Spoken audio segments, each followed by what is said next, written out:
Constitution aujourd'hui s'adapte à une réalité dont j'ai parlé. Elle a une philosophie du droit. Le problème, c'est que les Congolais veulent transposer la philosophie du droit qui préside à la constitution de type présidentialiste ou présidentielle à une constitution semi-présidentielle.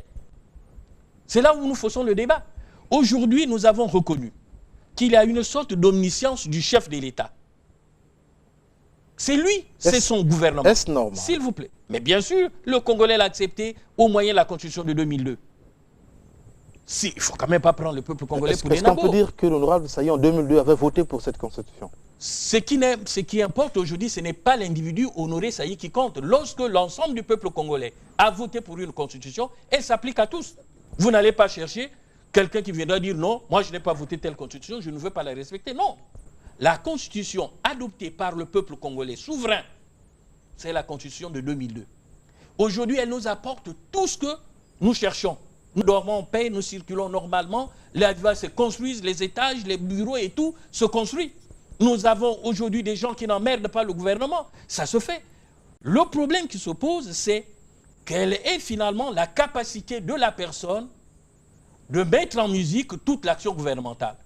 Si vous posez cette question à ce moment, on va regarder si le président actuel est en mesure de conduire ce type de constitution ou bien qu'il faut chercher un jeune comme Ibombo qui a encore toutes les capacités pour pouvoir continuer cette aspiration du peuple placée dans un individu. Merci, honorable Saï. Monsieur Zabouna, tout à l'heure, monsieur Ibombo a soulevé cette question ouvertement de la modification de la Constitution, puisque pour lui, l'équilibre des différents pouvoirs ne tient pas du fait de la supériorité de l'exécutif sur les autres institutions. Bon, je crois que pour répondre à mon frère, je vais lui dire ceci. Je venais d'écouter le chef de l'État qui a fait un discours sur le Congo, pays émergent d'ici à l'an 2025. Mais lui qui prône déjà le changement de la Constitution, ne voit-il pas que c'est incompatible par rapport à l'émergence? Parce qu'il y a l'instabilité politique. Quel est l'investisseur qui peut venir? Mais l'émergence qu'ils veulent, c'est quoi? Qu'est-ce que ça veut dire? Qu'est-ce que ça veut dire? La Constitution n'a rien à voir. C'est un problème d'homme. C'est un problème d'homme qu'aujourd'hui le pouvoir a. C'est différent. Il y a des hommes politiques, il y a les hommes d'État. Eux, ils ont des hommes politiques, mais ils n'ont pas des hommes d'État. Il leur manque des hommes d'État. Donc ce qu'ils font, ça n'a rien à voir avec la conscience. C'est un problème de la conscience. Merci, M. Zabouna. M. Jean-Marc, est-ce que par rapport à la question soulevée par M. Ibombo, la faiblesse du contrôle de l'exécutif aujourd'hui est parmi les arguments qui peuvent conduire à une modification ou un changement de la Constitution? Oui, on peut s'accorder à ce propos, parce qu'en lisant, quand vous lisez la Constitution, aucun dispositif ne permet justement de relever des défaillances du gouvernement et arriver à le sanctionner. Ça, vous savez, toutes les questions qui regardent ou qui concernent la marche, la bonne marche de la République, demandent ou convoquent un certain consensus de notre part. C'est pourquoi je dis, et je le répéterai toujours, qu'à chaque fois qu'il y a une question qui se posera, elle se posera à la collectivité nationale. Et l'intérêt général est à ce niveau. Voilà. Donc, c'est un questionnement auquel on doit répondre. Et je pense que les uns les autres, personne n'a le monopole de la bonne gestion ou aucun cas n'a le monopole de la bonne gouvernance. Tout le monde peut penser à trouver des solutions à ce sujet. Monsieur Bembo, vous êtes juriste. Est-ce que dans la situation actuelle de stabilité, de paix, comme l'honorable Saï venait de le soulever, on peut rêver à un changement de constitution ou une modification, tout simplement parce que, au niveau du contrôle de l'action gouvernementale, il y a quelque chose qui ne va pas? Merci beaucoup. Je crois que la Constitution est considérée comme la loi fondamentale. Bien sûr. Par rapport à la hiérarchie de textes. Mais toute constitution est révisable. Mais attention, en ce qui concerne la Constitution de 2002, il y a deux dispositions dans lesquelles le constituant a verrouillé la révision de la Constitution. Nous avons les articles 57 et 185. Ces deux articles ont verrouillé la révision de la Constitution. Et en analysant ces deux dispositions pour réviser la Constitution, sur le plan juridique, ce n'est pas possible, comme sur le plan politique. Cependant, il y a une seule voie, que le constituant congolais, je crois que, selon mon avis, renvoie le gouvernement au niveau de la population. C'est la voie référendaire. La voie référendaire, si je ne me suis pas trompé. Ce n'est que cette voie qui peut amener le constituant à réviser la Constitution. Est-ce que nous, aujourd'hui, on a une raison qui fasse qu'on puisse réviser la Constitution? Moi, personnellement, je crains l'inflation de la Constitution telle qu'a dit notre ami. Je ne sais pas combien de constitutions il a cité. Hein? Nous avons 7, et puis, bon, lui, il a épinglé 5 actes fondamentaux.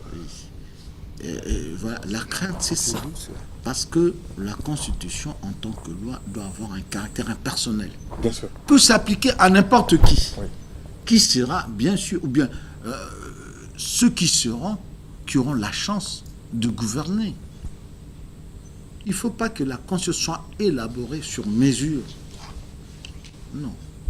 Mais, par rapport à la Constitution de 2002, les articles 57 et 185 nous obligent obligatoirement de passer par la voie référendaire. Est-ce qu'au-delà de ces deux articles, on ne peut pas avoir une réflexion juridique sur cette loi fondamentale? Puisque là, M. Ibombo venait de citer à peine un exemple, il y en a plusieurs. Ceux qui sont praticiens de cette loi fondamentale, comme le député Saï, peuvent avoir plusieurs regrets, mais ils ne peuvent pas avancer parce que la loi ne leur donne pas ce droit. Mais, sur ce point-là, je crois que, comme je dis tout à l'heure, le constituant congolais, si hier, il avait élaboré la Constitution en plébiscitant le régime semi-présidentiel, il a tenu compte du passé pour qu'aujourd'hui, qu'il élabore la Constitution en mettant en exergue le régime présidentiel, comme a dit l'honorable. Nous avons moins de problèmes. Moins de problèmes. Il n'y a plus de conflit entre les deux organes comme on avait connu hier. Et il a tenu compte, le constituant a tenu compte de cela.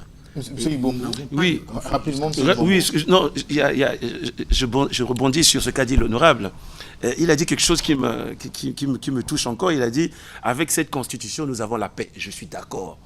Mais il faut maintenant qu'on ait une constitution pour avoir maintenant ce qu'on appelle la croissance, l'argent. Puisque la paix ne suffit pas. Et comme la constitution nous a donné la paix, cherchons maintenant une constitution qui va faire en sorte que nous ayons maintenant le progrès. Bah oui, donc c'est pour dire, et puis je vais chuter en disant, c'est pour dire, regardons la France. La France, en 1958, je crois jusqu'à 2010, la Constitution française a été amendée 20 fois. Le mandat, la durée du mandat du président de la République, là-bas, ils avaient un septennat, maintenant ils ont un quinquennat. Oui. C'est-à-dire au fil de l'évolution de la société française, y compris avec les accords avec l'Union européenne, on est obligé de modifier, d'amender la Constitution. Et je crois que dans notre pays, moi, je rebondis, parce que ce qu'a dit le député est extraordinaire. Nous avons une Constitution qui nous a donné la paix et la stabilité, bien. Mais comme on ne peut pas seulement se nourrir de paix et de stabilité, il faut qu'on puisse se nourrir aussi du pain. Donc, il faut maintenant que les 4113 milliards ou 116 milliards que le Congo va dégager pour l'année 2014, il faut que le législateur ait les moyens pour suivre, pas seulement avec les rapporteurs sociaux, mais aussi pour évaluer, pour dire que le gouvernement a bien fait son travail, il n'a pas fait et on sanctionne ce gouvernement. Si jamais on ne met pas ces mécanismes de sanction, Parce qu'aujourd'hui, les pouvoirs sont superposés. Mais les pouvoirs, on dit, les pouvoirs doivent arrêter le pouvoir. Mais dans notre pays, les pouvoirs ne sont que superposés. Donc ça pose un problème. Je crois que l'honorable, je suis d'accord avec lui, nous avons la paix avec cette constitution. Maintenant, allons au-delà de la paix. Et la vision au-delà de la paix, c'est quoi? C'est l'émergence du Congo d'ici 2025. Donc merci, avec une nouvelle loi fondamentale. Bombo, honorable, nous sommes presque à la fin, mais je vous donne la parole quand même. Léon Justi Bombo vous dit, oui, nous sommes en paix. Je suis très heureux d'entendre les développements faits par notre politologue maison, pour l'instant. Oui. Mais regardez, c'est jamais une constitution qui fait la richesse d'un État. C'est pas ça. Elle peut La richesse, non. Excusez-moi. Nous avons aujourd'hui la possibilité, et je l'ai dit, dans cette trame de l'accumulation primitive du capital, il y a eu des repères. Nous avons connu le moment de renflouement des caisses de l'État à partir, finalement, du gouvernement d'Issouba, quoi que l'on en dise. Avec les contrats de partage de production, avec les codes forestiers, les codes miniers, qui peuvent être par moment surannés. Et j'invite souvent le gouvernement actuel à procéder à un nouveau type de contrats pétroliers que l'on appelle dans des pays émirats les contrats de service, les contrats buyback. C'est ça aujourd'hui qui rapporte beaucoup plus d'argent à un État. Ce n'est jamais une constitution. Et de surcroît, celle-ci nous accompagne jusqu'à l'horizon 2025. C'est pas écrit comme ça. Ben oui, elle peut nous accompagner. Pourquoi à l'horizon 2025, lorsque nous serons donc au pour moins vous, pays de émergents? 2002 à 2025, C'est on va possible. faire 23 ans sous l'empire d'une loi fondamentale que l'on n'a même pas amendée, honorable. Non, vous s'il trouvez vous ça plaît. démocratique? S'il vous plaît. Oui, Les allez-y. Bill of Rights en Angleterre comme aux États-Unis datent de combien? Les lois de Jefferson. Ça fait des centaines et des centaines des années sans être révisé. On peut apporter des modifications, mais chez nous, le malheur, c'est que nous y mettons du rationalisme et de la malice. Donc, Nous n'avons jamais fait quelque chose d'objectif pour que ce soit au bénéfice du peuple congolais. C'est ça notre malheur. Aujourd'hui, quand on a fait tellement ces ruses, on se trouve au bout du rouleau, on ne sait plus comment avancer, on dit allons reprendre le peuple congolais pour venir nous changer de constitution. Non, la constitution est bonne, c'est au gouvernement de la République qui travaille si bien au regard de ce que nous apporte comme solution la majorité au pouvoir. Ils travaillent si bien, ils investissent partout, on fait des épargnes. Mais vous ne pouvez pas dire que ce gouvernement travaille mal. Alors sinon, en ce moment, s'il vous plaît. Merci, honorable. Mais il y a des bons développements pour ça. Très bien dit. Rapidement, M. Jean-Marc, M. Ibombo pense que cette constitution va tellement apporter de la paix, la stabilité, mais il faut quelque chose qui manque à ce gouvernement, c'est le progrès, qui pourra intervenir forcément par la constitution. Qu'en pensez-vous? Justement, je voulais tirer à profit la stabilité ou la paix qui a été obtenue grâce à cette constitution pour penser, si jamais cette décision doit s'imposer à nous, d'en saisir l'opportunité. De saisir l'opportunité de la modification de la modification, si elle s'impose. Oui. Donc vous êtes favorable? Oui, j'ai rien contre, Mais pensez que ce n'est pas aussi prémédité. Mais si elle doit s'imposer, c'est un moment exceptionnel qui demande une décision exceptionnelle qui pourrait s'imposer à tous. Merci, M. Jean-Marc. Nous sommes arrivés au terme du temps imparti à cette émission de grand public, l'Odyssée de la démocratie. M. Zabouna, vous avez la parole pour vos deux derniers mots sur le thème que nous avons débattu tout à l'heure, la santé politique du Congo de 1960 à 2013. Ce que je veux dire, touchez pas à ma constitution qu'on a chèrement acquise difficilement après la guerre de 5 juin. Touchez pas à cette constitution. C'est ça votre mot de fin? Touchez pas à la constitution. Merci. Monsieur Bembo, vous avez la parole. On est à la fin de l'émission. Peut-être un mot. Je pense aux législateurs, aux constituants, la constitution de 2002. Il a élaboré cette constitution comme si le peuple, à l'époque, à la Grèce antique, les Grecs demandaient à leurs sages Solon de leur